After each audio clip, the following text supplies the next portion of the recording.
दूसरा प्रश्न था कि जिस वस्तु या व्यक्ति से आपको सुख मिलता है, उस वस्तु या व्यक्ति से क्या सबको सुख मिलता है? नहीं। एक की तरकारी में आप प्याज लहसुन डाल दें, वो कहता है भाई वाह, क्या खुशबू आ रही है, क्या स्वादिष्ट सब्जी बनी है। और जो प्याज लहसुन न खाता हो, आप कह दें इसमें प्याज है प्याज है, उल्टी हो जाएगी।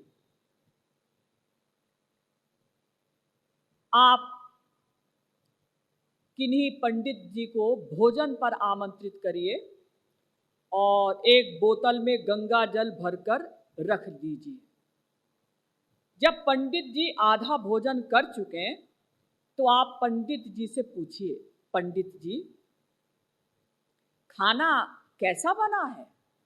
पंडित जी कहते हैं भाई वाह यजमान, खाना तो बहुत स्वादिष्ट बना है। पंडित जी, ये आपके सामने शराब रखी है, अगर आप शौक करना चाहें तो कर सकते हैं।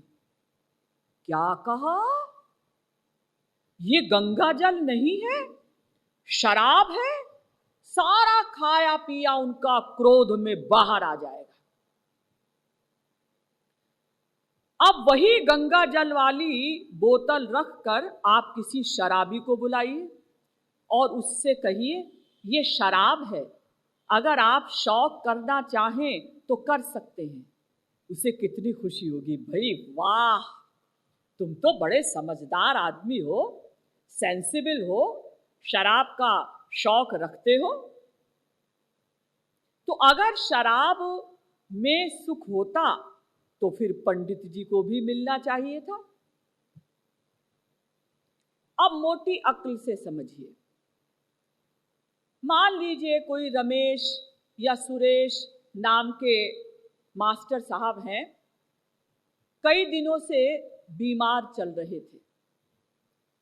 अचानक अधिक तबीयत खराब हुई, डॉक्टर को घर बुलाया गया तो डॉक्टर ने देखकर कहा कि ये तो मर गए।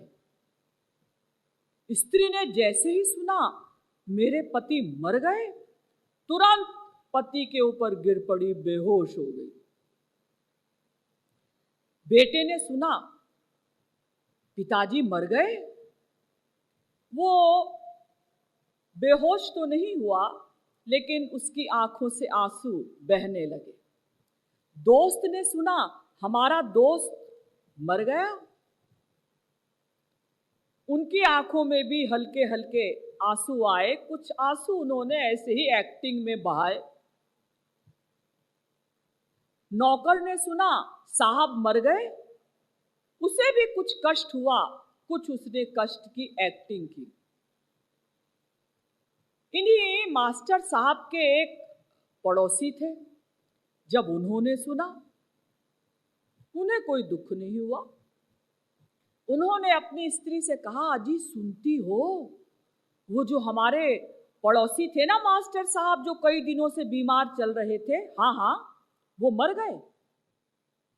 वो स्त्री झाड़ू लगा रही थी, झाड़ू लगाना उसने बंद नहीं किया, झाड़ू लगाते लगाते कहा राम राम राम राम, बड़ा बुरा हुआ। छोटे छोटे बच्चे हैं, लेकिन भगवान को जो मंजूर होता है वही होता है। इन्हीं मास्टर साहब के एक कर्जदार पड़ोसी थे, जिन्होंने मास्टर साहब से 25,000 कर्जा ले रखा था। जब उन्होंने सुना मास्टर साहब मर गए, वो बड़े खुश हुए, हे भगवान तू बड़ा दयालु है, 25,000 के कर्जे से छुट्टी मिली। लेकिन वास्तव में मास्टर साहब मरे नहीं थे। डॉक्टर को ऐसे ही गलतफहमी हो गई थी।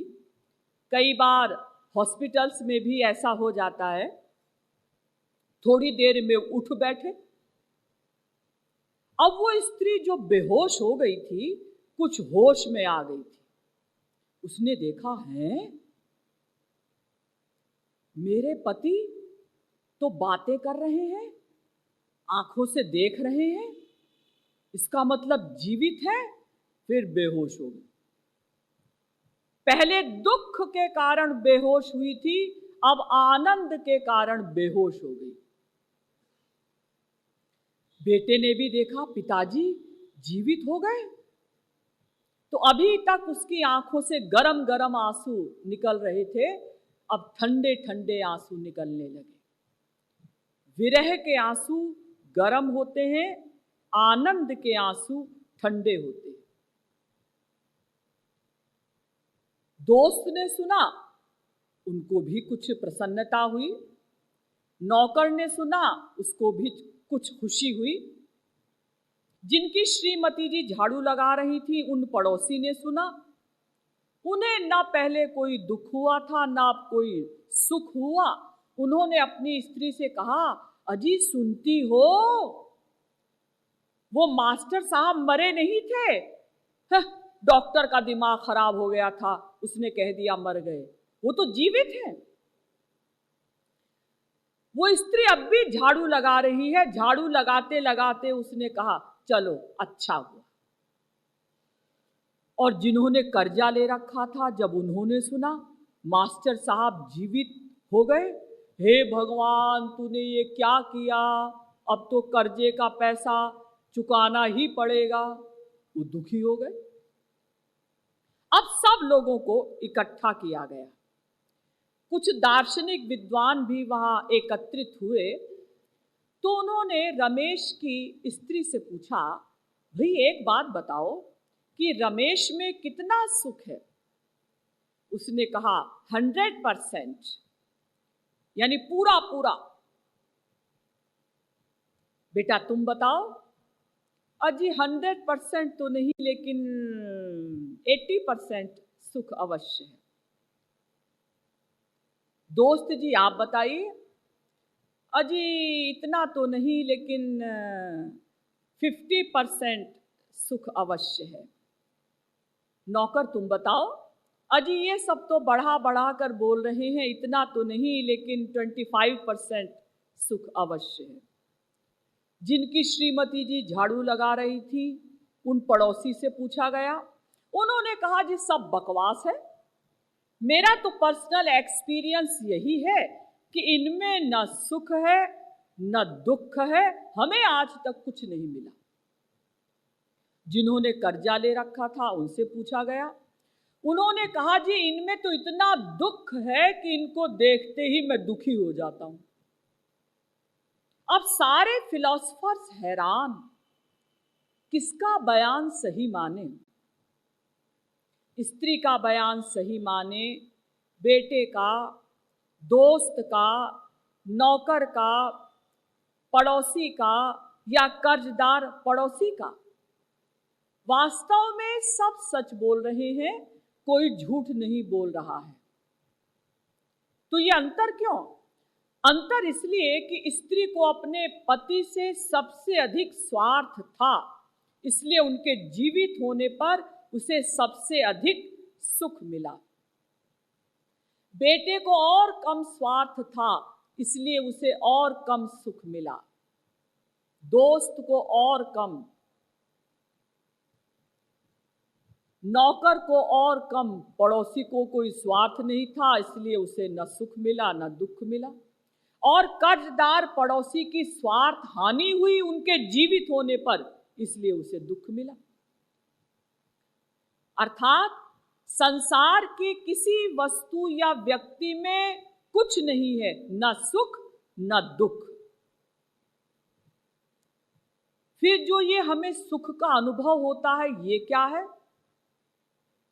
हम लोग, ध्यान दीजिएगा, निष्कर्ष, कंक्लूजन, हम लोग अपने स्वार्थ पूर्ति के दृष्टिकोण से जिस वस्तु या व्यक्ति में जितनी मात्रा का सुख मान लेते हैं, तो अपने ही स्वार्थ के कारण माना हुआ सुख हमें मिलने लगता है। ये हमारा काल्पनिक सुख है। भ्रमवश हम कहीं भी सुख मानते हैं। जैसे एक कुत्ता, उसे सूखी हड्डी पड़ी हुई मिल जाती है, तो वो उसको चबाता है, चबाते चबाते चबाते उसी के गले से खून निकलने लगता है। तो कुत्ता ऐसा समझता है कि ये खून इस हड्डी से निकल रहा है, तो वो उसे खून को मिला मिला कर पीता है। इसी प्रकार से हम लोग भी भ्रांतिवश कहीं भी सुख मान लेते हैं। तो जहां हमने सुख माना है वहां हमें सुख मिलने लगता है, और जहां हमने सुख माना है वो वस्तु जब हमसे छिनती है तो हमें दुख मिलने लगता है। वास्तव में संसार में दुख भी नहीं है,